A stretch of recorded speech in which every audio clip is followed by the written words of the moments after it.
I know a lot of the time we feel that intentionally or maybe unintentionally that we keep our suppliers at arm's length. And really having that trust and transparency can be difficult when navigating these new unknowns that we've been talking about.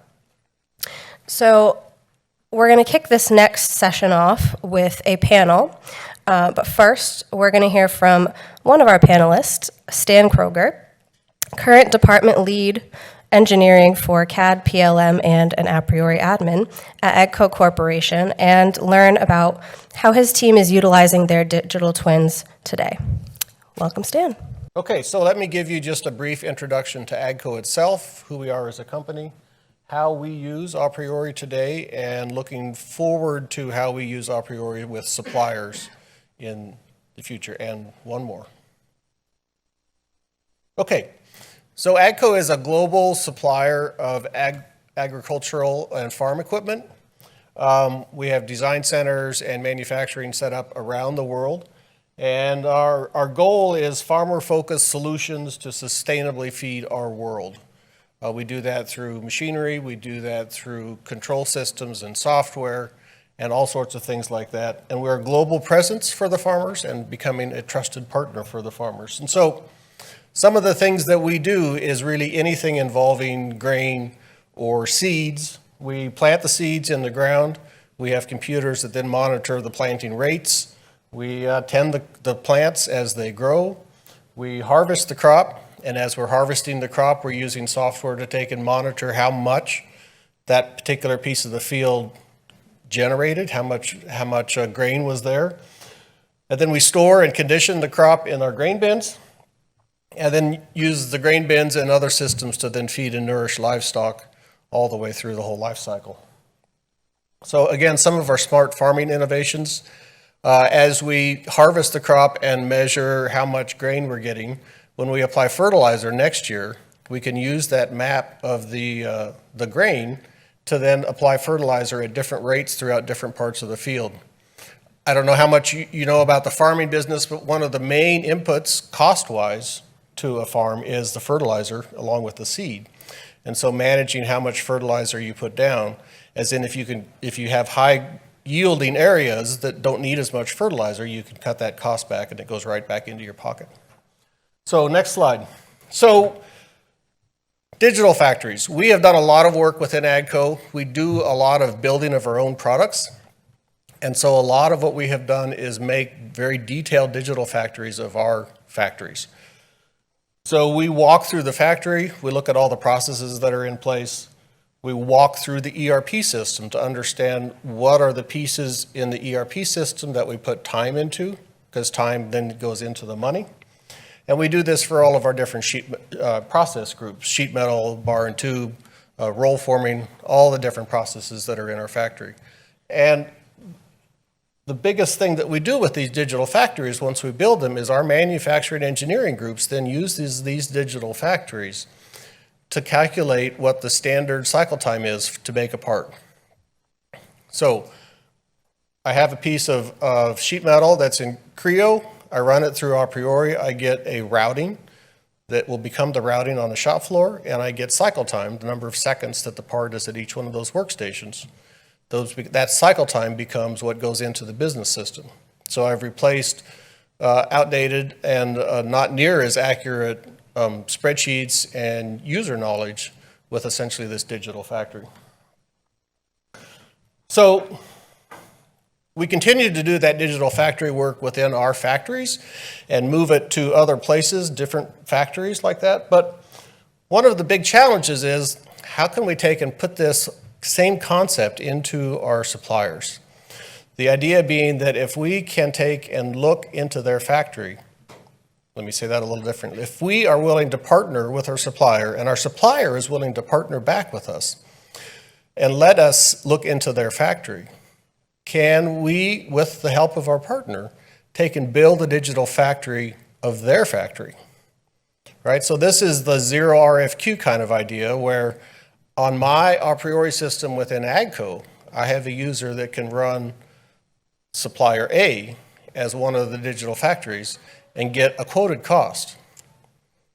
if we can reach this level of detail with a supplier, then the quote time locally to send out the quote time at the vendor to receive the quote, act on it and send it back, all of that time can be put into either other quotes on the vendor side or into other work on our side within AGCO. So it's a difficult thing.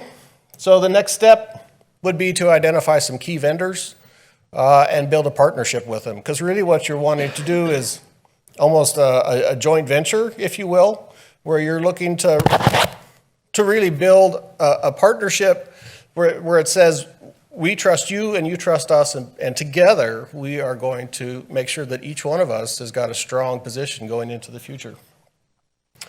It'll take us showing aPriori to them, getting them to understand the process, building a model of their factory, and then working through the details. A small team to a little bigger team to a little bigger team until we double up and get to a good size.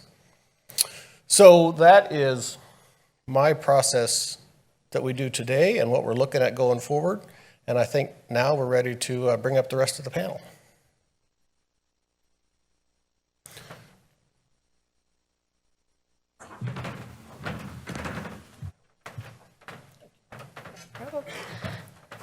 All right, now to bring up the rest of the panel. So we have Sam Friesmeyer, former VP of engineering at AGCO Corporation and now consultant and aPriori EAB member, and John Pilla, former CTO and VP of engineering at Spirit Aerosystems and now consultant and aPriori EAB member. So welcome, panelists.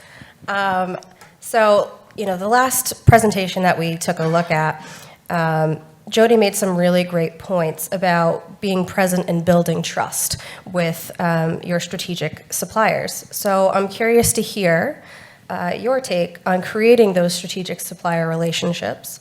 And does having a digital twin help to support building those relationships and have that big impact? So I just came from a supplier discussion a lot along the same lines. But one of the keys is really that your suppliers have to trust you. So what I think has to happen is you go to your few biggest suppliers first, and you start talking to them in terms of shared destinies and how you can build factories together, a digital factory of their place if they'll trust you. But the whole point is that you'll all come out with better profits when it's all said and done. And that is not easy. You know, there might be some mistrust based in the past, might be some bad blood, you never know. But these things have ways that can be worked out if you can work with them, show them that you're really interested in reducing their cost so that you can share in the increased profit, not just trying to put the screws down and get a little bit more money out of this negotiation. Yeah, it's a pretty fundamental paradigm shift if you think about starting from a place of distrust and basically an adversarial relationship, or almost, or an arm's distance relationship, and it comes from a lack of a common data set, common information on what it is you're trying to accomplish. And so you hear a lot of talk about partnering. How do you get both you and the supplier on the same side of the table looking at the problem instead of looking at each other and trying to figure out how to extract a little bit more out of the other guy. So there's a sort of natural movement to more partnering, but it requires that base of common information. And in the absence of that, what you do is, as a purchasing agent, you're going to send out 4 or 5 RFQs. You're going to look for the responses. You're going to wait for that to happen. You're going to compare all that data that comes back. You're going to pick the best package. You're going to move forward, because that's the only information you've got is what 5 guys can do compared to each other. But what if you had an objective standard that you used instead of just 5 guys competing with each other? And you dig down into what can be done with the should cost analysis as your starting point. If you agree on the processes you're going to use to build Stan's part, this is the most optimal way to build this part. 3 or 4 or 5 guys all have the machines to do that. They should all come up with a similar number. Well, how about you save all that time you spent producing RFQs and waiting for RFQs and evaluating RFQs? because it's expensive to both you and your suppliers. I advise a job shop in Iowa that does exactly this kind of business, small machine shop, and the president of the company responds to every quote, and he gets 1 out of 5, and you know, that's not adding value to his business. And if he could figure out a way to work with his customers such that they just send in an order based on a common standard, that would save him a lot of money, and it's certainly going to save us a lot of money in dealing with suppliers. So there's that transformation that has to happen. So if I could take that into the design world, as long as we're taking and building our digital thread, the supplier that you're partnering with has got some sort of skill set that makes them a key supplier for you. And whether it's a particular aspect of their machine set or their process or something like that, whatever it is that makes them good enough to be part of your key suppliers is something that you can then leverage on the design side. And so you can work your designs to leverage their skills, which then further increases both the productivity and the benefit to both sides. So then the question becomes, how do you start to break down that barrier? How do you first reach out to a supplier and say, hey, we want to do this? We're all from the engineering side, so that's purchasing's problem, right? No, but if you think about what purchasing is trying to do, our partners in procurement are looking for how to build relationships. They're looking how to take wasted time out of the things they do and out of the things their suppliers do. So they're going to have an idea of who are the people that have capabilities from the previous parts they've sourced. What they might not have is a good understanding of exactly what's needed on this new part we just designed. And this is where a should cost analysis gets real useful. And I think in one of Stan's slide, he referenced the idea of sharing some of the information that we already have. So if we go to a supplier and say, okay, right, let's talk about the cost of these parts you're making for us. Here's a should cost that shows the processes, how these should work. What are your profit margins? What are your speeds and feeds and all the other information you need? You don't have to have his digital factory set up to show him a should cost and say, this is what we've come up with. How is your process different? And start to create a motivation to say, you know, in the future, when I bring you parts that I want to source, I'm always going to come with this information. Here's an opportunity for you to save yourself some effort by just building your own digital factory, and we'll run off of yours instead of off of mine. And that should include the detail inspections needed, and the finishings needed, because often those add costs and we kind of forget about them after machining a part. Yeah, and I think that's really important, because now you've changed the focus. Instead of how can I get more money out of him or he get more money out of me, it's a question of here's a set of operations that one of us is going to have to do. Do we need all those operations? Can we figure out a design that doesn't need maybe all of those operations?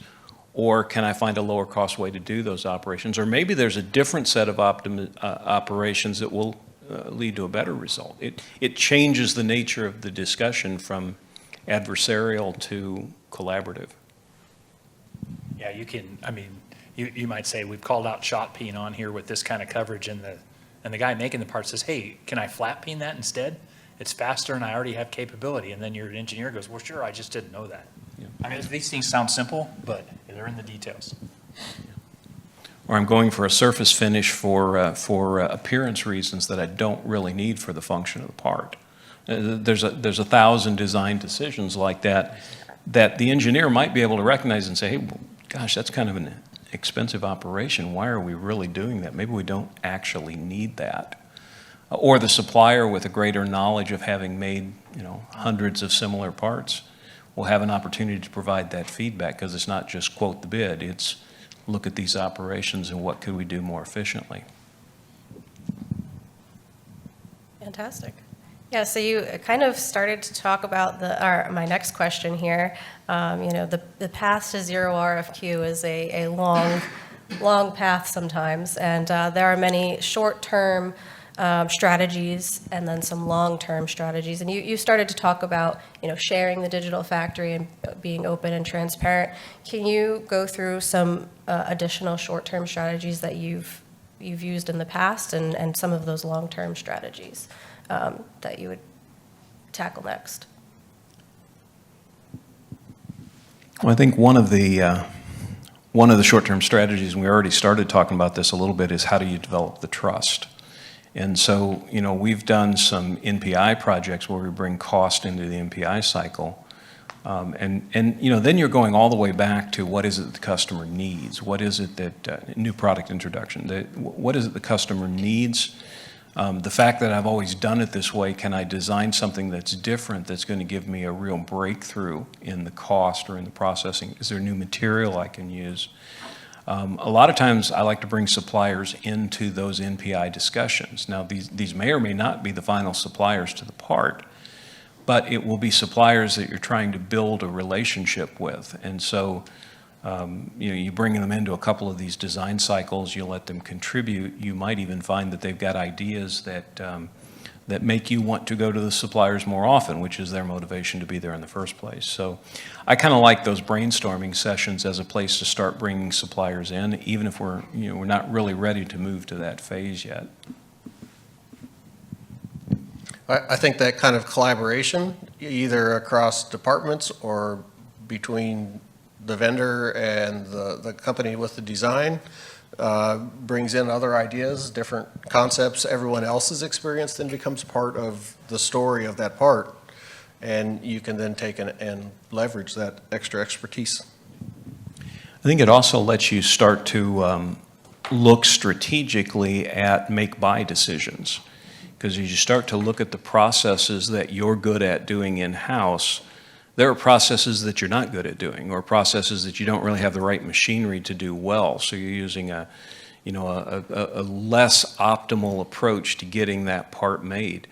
As you start thinking in terms of processes instead of parts, it lets you make better choices out of which parts you want to insource versus parts you want to outsource. And so you can start to address your make-buy decisions more strategically. I've got a supplier who does a really good job on this type of parts.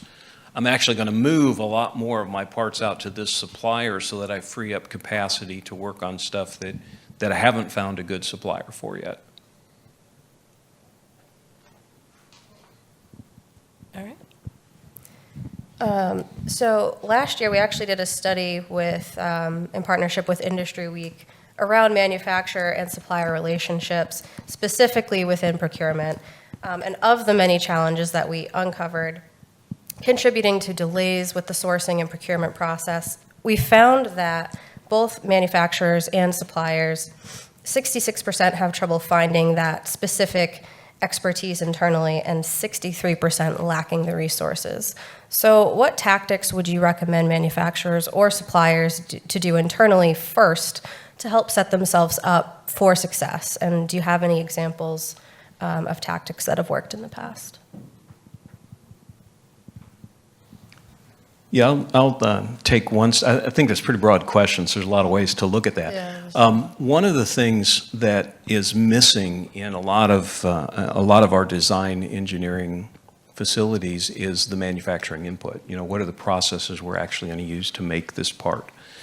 And, we hire a lot of engineers straight out of school. We put them to work. And, until they walk out on the shop floor, they've never seen a shop floor. They don't know, what these various processes are and how we use them and what type of, characteristics they're going to give to the part. They're in a virtual world of 3D, and they need that input from manufacturing. The problem is, it's a problem of numbers, at least in the organizations I've been involved with. There's probably one manufacturing engineer for every 50 to 100 design engineers, so they can't sit by everybody's desk. They can provide some input when it's needed. When it's needed is usually 3 months after the part was released. So what happens is you get input long after you can effectively use it. So the ability to help guide the design process with a body of knowledge that's immediately available to each engineer gives you the ability to replace some of that experienced, skilled labor with tool. Now, not all of it. You're still gonna need those guys doing that work, and fine-tuning the digital factory definition so that it really reflects what it is you're doing. But that is a way to bring some of that manufacturing expertise to the floor, or to the design floor. To take that a little further, I'm excited about the possibility of artificial intelligence. If you look at the aPriori suites today, there's already some in the design for manufacturing, right? It says, hey, change this radius, you'll save a cutter pass, you'll save so much time, so much money. But the true artificial intelligence application, it eventually will be, one part will get designed, and then the artificial intelligence will design 7 or 8 that are a lot like it, but just different enough that you don't need 7 or 8 engineers doing them. Not that we don't want the engineering jobs, but what we heard Pete say this morning was that guys like me, we're retiring, and the young guys like you, there's not enough of you. So we're going to need some artificial intelligence to fill that gap.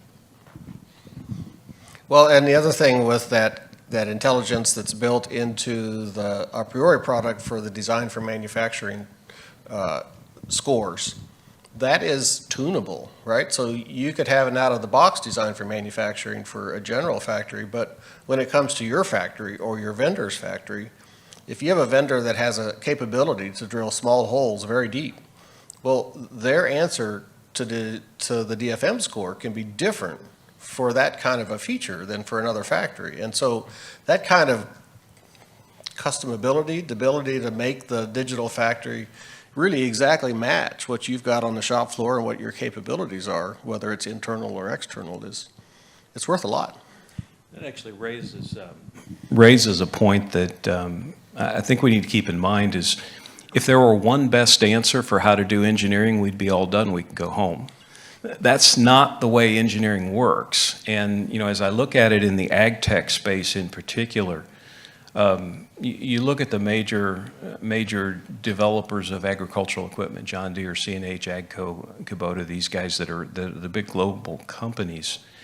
What are they focused on as far as technology? They're actually looking to startups for a lot of the technology they're bringing in-house right now. Well, why is that? Is it because they don't have engineers, or is it because they're not smart enough?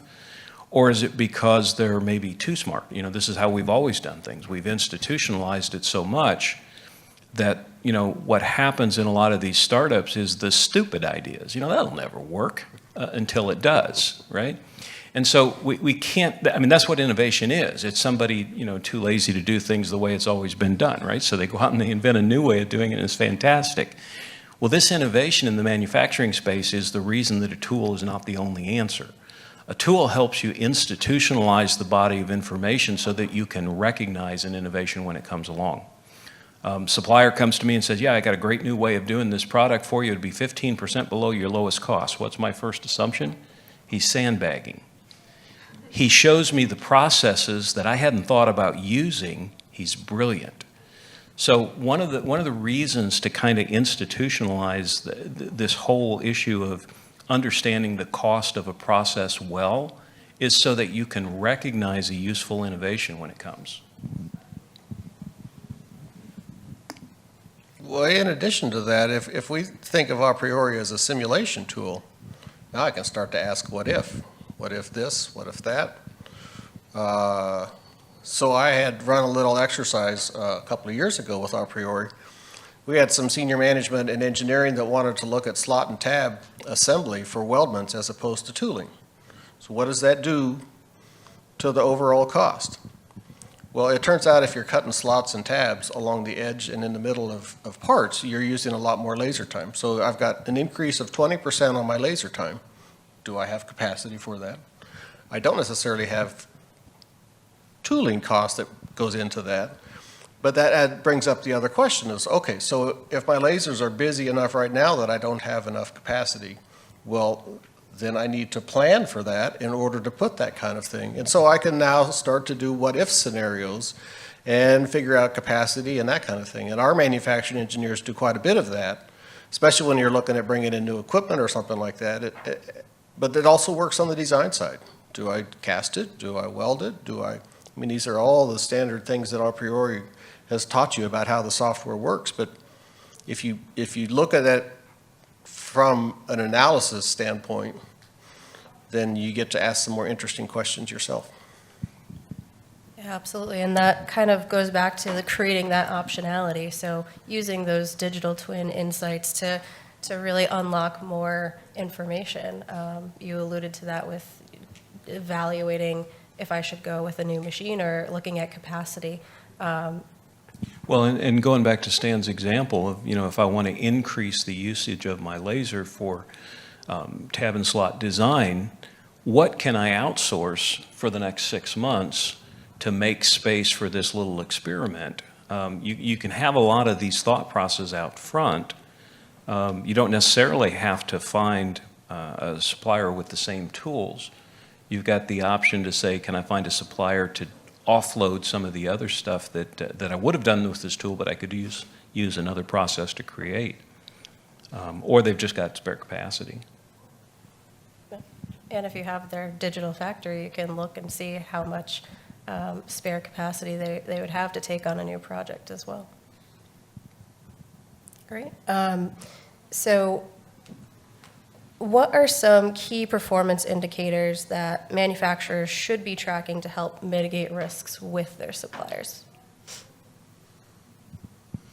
Well, I like lead time and fulfillment of lead time commitment. So there's two different parameters there. Is it 6 weeks or 8 weeks?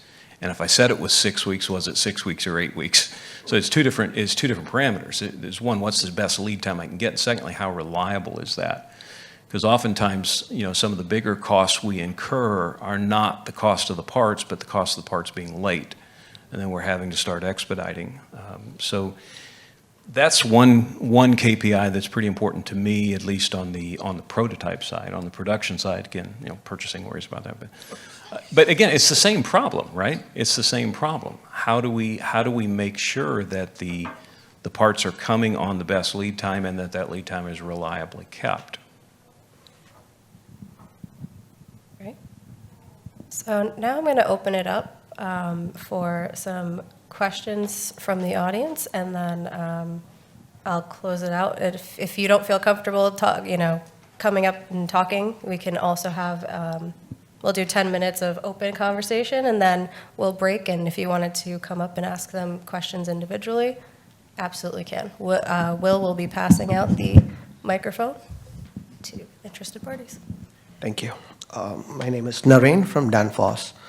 On building a digital factories, who are the key people who would help you to build your digital factories? Is it engineering, or manufacturing, or from procurement? So there was a yes down the side here. So the people that have been involved in ours have been engineering and manufacturing engineering. So it's the group that takes and knows the shop floor. It's the group that can look through the business system, because often you will find in the business system additional seconds for putting the part on a crate and then wrapping it with bands. And the question is, do you need to account for that in the part cost? And you probably do. So you need to know that exists. Otherwise, you start to miss those seconds, the little operations that just take a few seconds or a minute or two.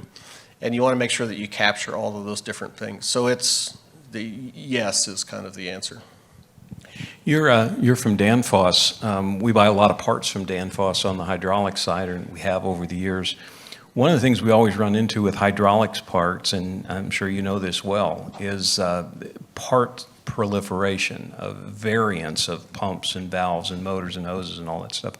One of the things I've always thought would be a powerful product offering is a greater degree of modularity. And I know you try that right now, try and create that modularity in terms of the platforms you offer, and then you vary some of the attachments and all of that stuff. But to the extent that is just a variation in some processes to produce it, that kind of an information shared with an OEM, and again, the Danfoss parts are not just kind of made to our print. We're buying their parts and modifying them, those sorts of things. But the ability to look into that and say, yeah, here's the parts that actually are very customizable. Here's the parts that are standard. And by the way, AGCO, you buy 3,000 pumps and most of them only vary by these few parts. There's a lot of information there that could be shared to mutual benefit, because some of the pumps you make 2 a year, and you don't want to do that, right? You'd rather make 2 variants of the one that you make 2,000 a year. So anytime there's an opportunity to take waste out of a system between an OEM and supplier, there's an opportunity for one or both of them to improve their profit margins, preferably both. Agreed. Right? So I think there's I couldn't opportunity take in it that. to the segment. I'm from the climatic solutions, but I understand your part. We do have a DDP pump, a digital displacement, which is going to act to your requirement. The pump is going to react. That's a new innovation we have launched last year. Yeah, it's the advantage of software. It's very easy to change it in and out. That is on. It doesn't work so well on pumps. I have the second question on the brainstorming when suppliers come. How do you put on this brainstorming sessions? Because we do a lot during a supply event, but we never have the same competency suppliers at the floor, okay?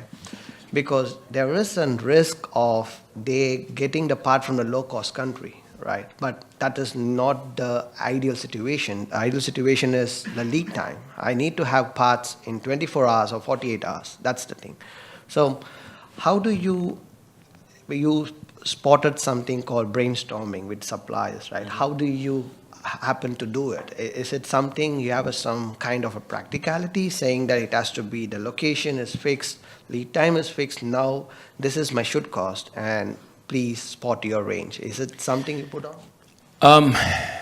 Is a really good question. I think there's as many variants as you want to use.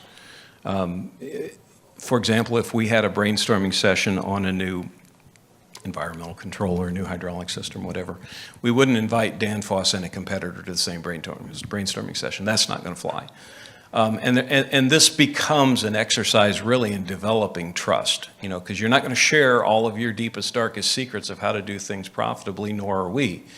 But over time, we're going to find that as we do this the second time and the third time and the fourth time, we find that, okay, you came, you made contributions, we valued that contribution, we gave you business, okay, and then it becomes long-term durable business, and that's what partnering becomes. But it always starts with extend a little bit of trust, reward a little bit of trust, and somebody told me a long time ago, you do business with your friends, okay? You don't do business with people you don't trust for very long or very profitably. And so if you can build up that trust relationship, it's one more tool to do it if you've got the ability to say, okay, let's really break this part down into processes, because processes are what cost money, and materials what cost money, and really energy. And so if you want to start breaking it down into the process, which is time and labor, the material, which is cost and carbon, you got a lot of things you can start trading off. And if you're doing it in a simulation, you can do those trade-offs very early in the process, where product management and marketing still have time to get involved, rather than 3 months after engineering released the drawings and somebody figured out that this was not makeable. Yeah, thank you.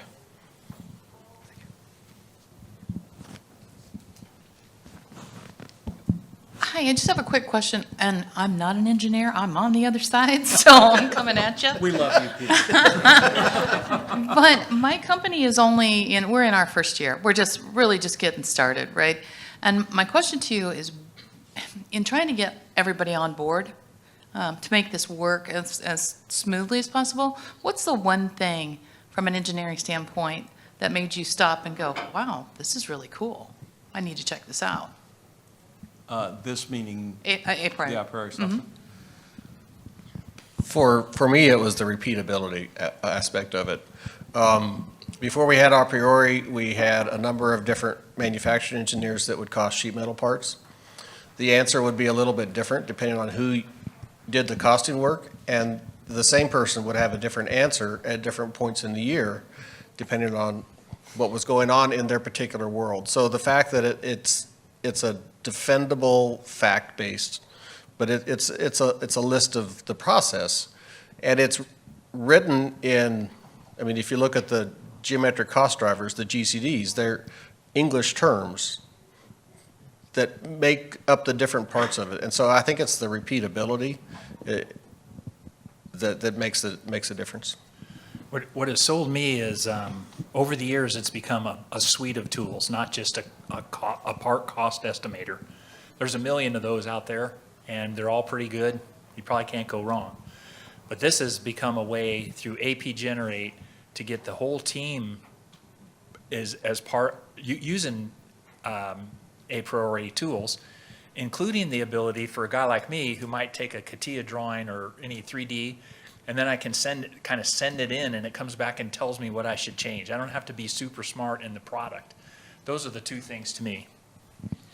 Yeah, for me, I'm a little bit of a geek. I really like the thought that we're taking a part and we're unfolding that part into the processes that make it up, and then we're estimating the time and the amount of material and how much waste is going to be shaved off. And to me, there's no wrong answer with that. Now, how you set up your digital factory talks a lot about what's the speeds and the cost within my shop.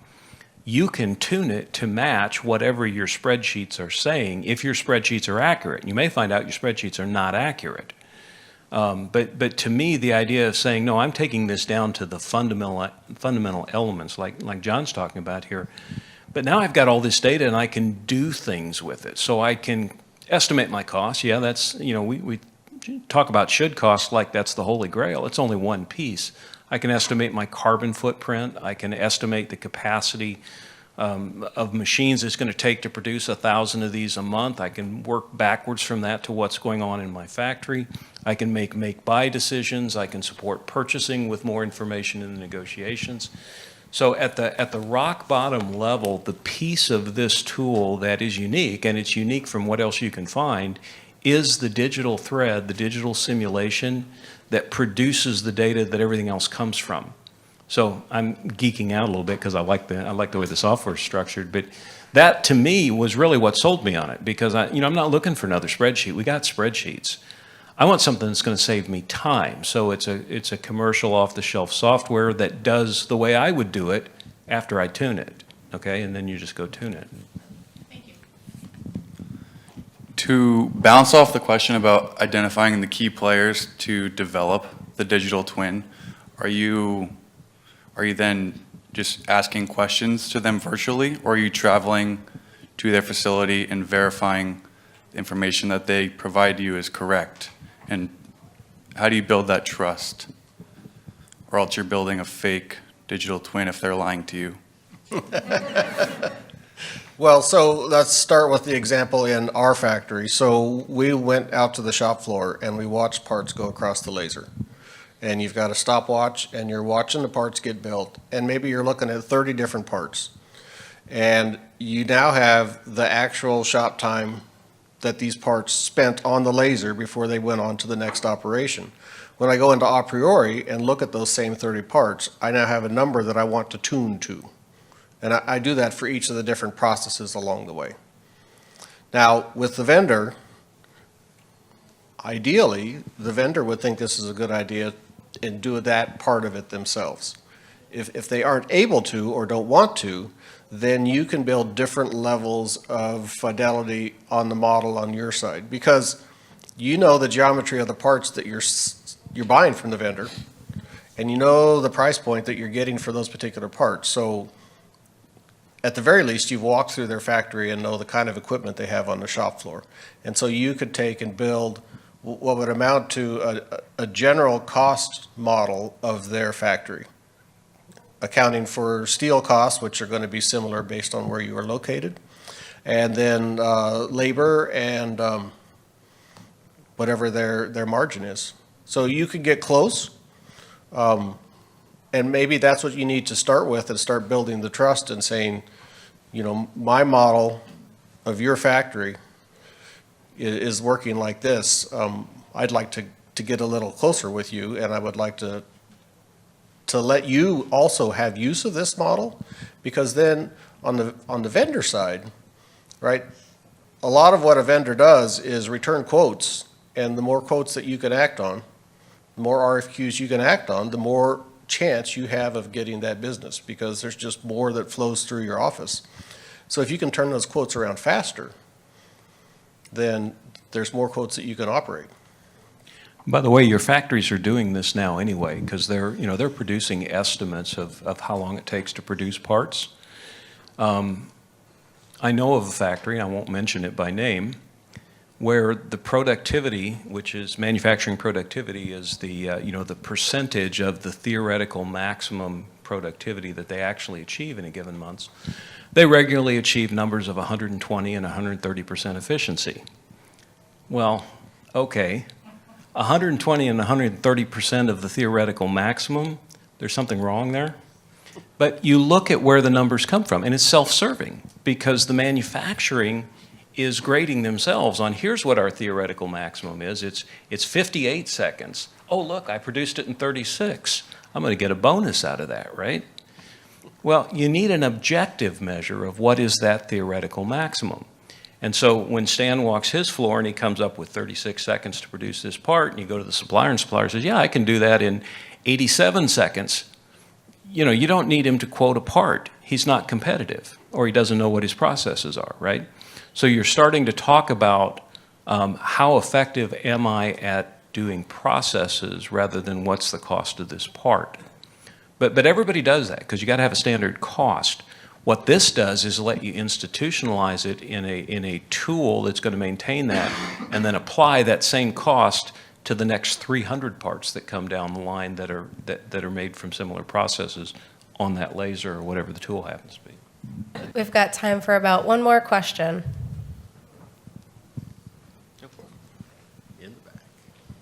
I think you guys have touched on this all throughout what we've talked about, but one of the things I work with a lot of customers on is, you know, what are the characteristics of those strategic supplier relationships?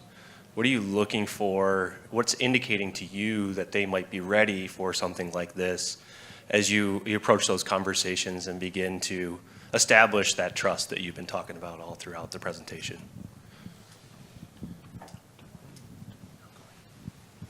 Well, I think one of the things is recognizing that it's a partnership and that it's going to be developed on trust. So both sides have to win in this. So the supplier has to have a reasonable profit margin. He has to have a reasonable expectation of revenue, of business as a result of this work that he's doing.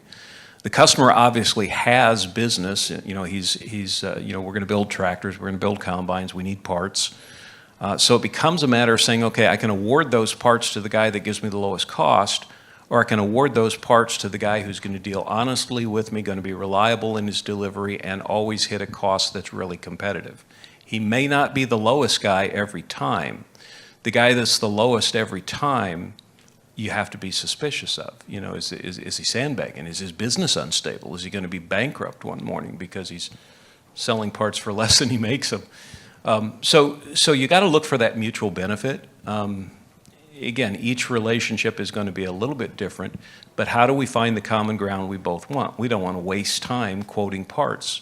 We want a quick way to say, yep, I need a part. Yep, I can supply that part. Here's the cost. If there's an objective third-party measurement that says this cost should be X, and we've both agreed on that because the digital factory is what's behind it, you get that consistency of quote to quote. So I think that's the basis for trust is trust earned. You know, we've worked in the past and it worked. Let's extend that further. Let's find ways to take inefficiency out of the things we're doing together now. That leaves more opportunity for margin for us to share in some equitable way. But I think it starts with figuring out how to take cost out, because otherwise you're just taking margin out of the other guy, and that's a no-win situation. All right. Well, I want to thank Stan, Sam, and John for participating in the panel, and